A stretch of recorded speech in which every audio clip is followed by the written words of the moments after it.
Hi, I'm Kathleen McElwaine, and this is a video. I'm going to show you how to paint a mountain scene right out of your imagination.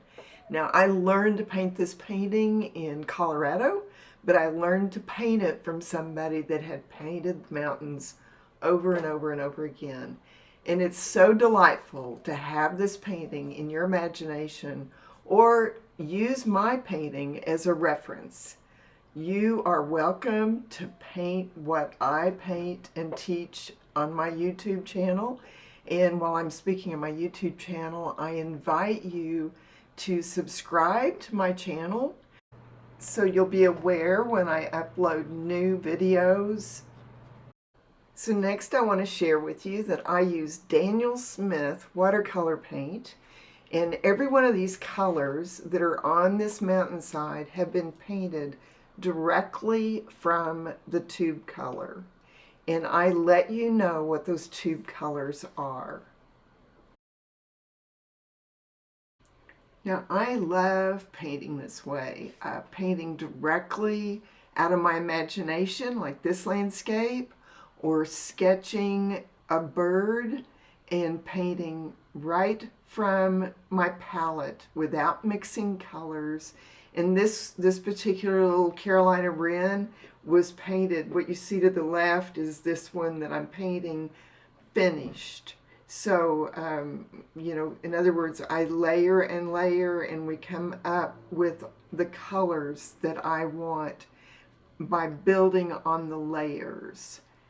And that is the way I like to teach, and we use these colors right off of the palette. And now it's time to jump in and get started painting this mountain scene. And you won't be able to see me pick up color, you'll just see me laying in the colors that it takes to make this mountain scene. And you can see there's a lot of white space in between some of the paint strokes, and there's a lot of changes in direction and all of those things. And there's a lot of layers because the layers I put in first are soft, more water and less color.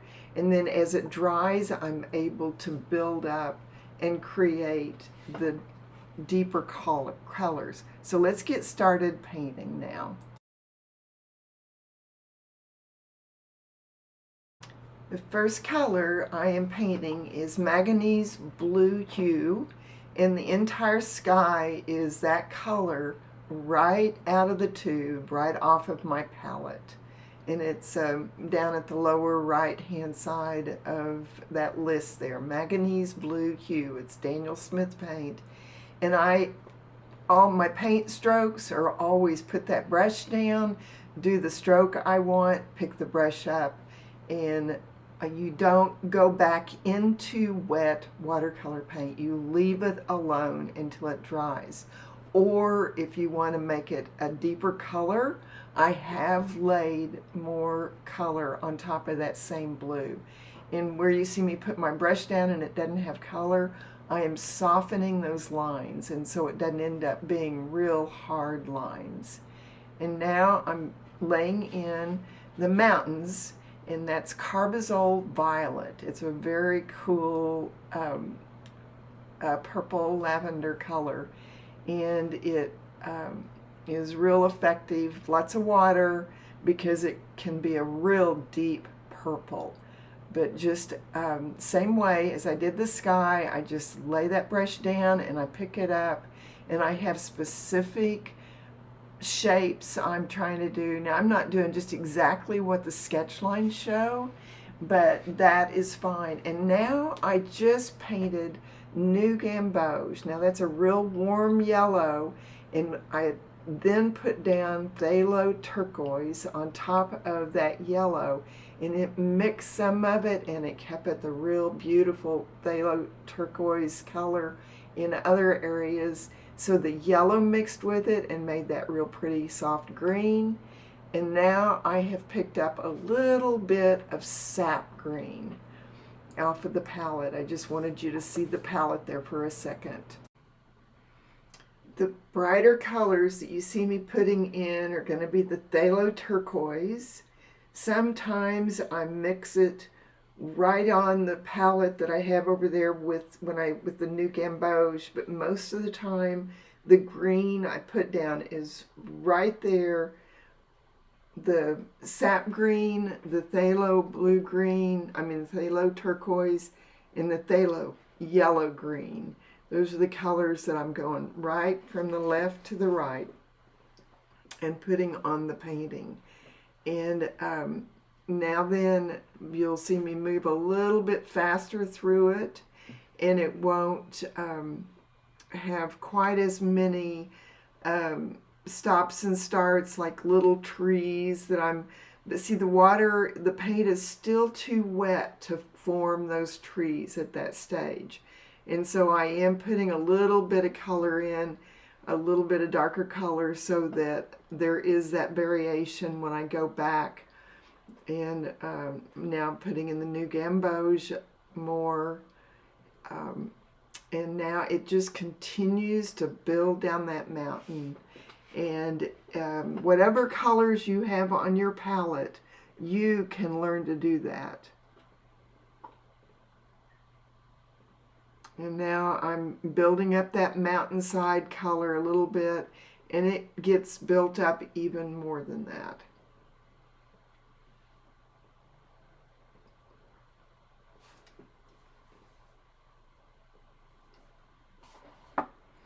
Just watch as that keeps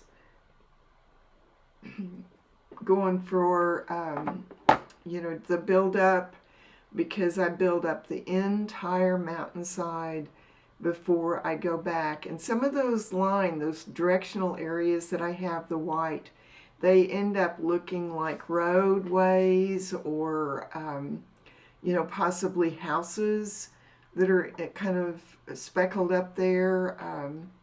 Lots and lots of directional things that cause the eye to go up that mountain.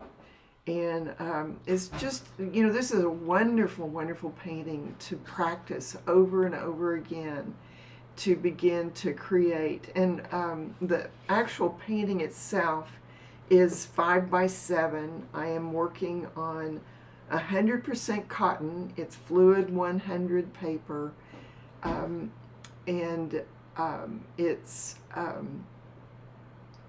100% cotton, and it is cold press. It's a paper, fluid 100 is the manufacturer, and so that paint, it's just taking the paint just beautifully. That paint is just laying right on top of the paper. And more yellow, new gamboge in there. I never do use the regular yellow. Look how bright that purple is that I'm putting down there.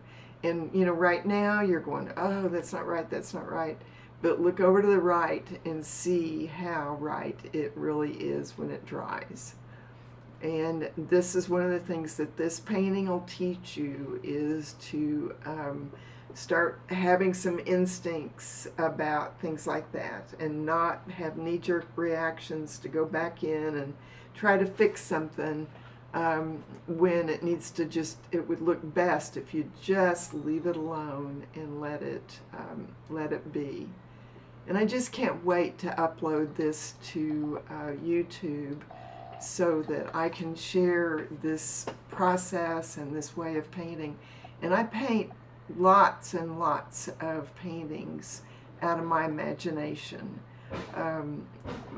landscapes, and I even paint birds, and I also paint them when I'm just looking at them. I can very quickly look at a bird out my window and do a quick sketch.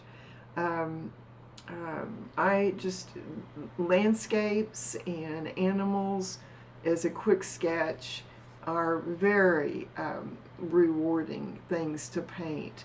And when you keep a journal and do it inside your journal, let it just be wonderful just for you, a time of learning and a process. Now I'm getting ready to do some lines that are going to give the impression of plowed, not a plowed field, but a mowed field where the grass is laying down and it's going to be picked up, you know, by a machine that'll make, you know, big bundles of grass out of it. It's a scene that I saw often in Colorado. Now I am finished with this painting. We've done all of the layers, and I am taking the tape off. I just love those clean lines that the tape leaves. So there is the finished painting, signed and everything. And I just hope you've enjoyed this video, and I hope you'll find me on my website as kmcelwaine.com, KMCELWAINE.com. Thank you.